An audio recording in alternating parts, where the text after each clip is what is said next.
speak softly, and carry a big stick.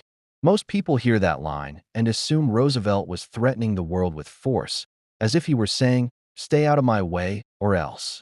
But that idea is one of the biggest misconceptions in American history. The truth is far more nuanced. Roosevelt wasn't promoting aggression at all. He was redefining what strength looks like in diplomacy. Speak softly was not a throwaway phrase. It was the core of his strategy. He believed that real power came from calmness, steady communication, and the ability to negotiate without shouting. So what about the big stick? Most imagine it as a symbol of intimidation, but Roosevelt saw it as insurance. Imagine strolling through the woods with a trusty walking stick, just keeping it close for when you really need it. That is exactly how Roosevelt viewed military readiness. Not as a first step, but as a quiet backup that ideally never had to be used.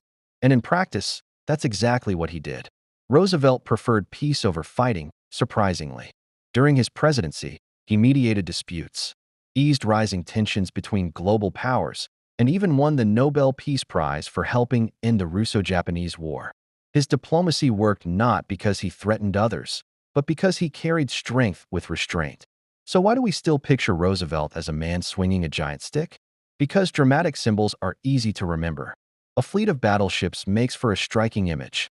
Quiet diplomacy does not.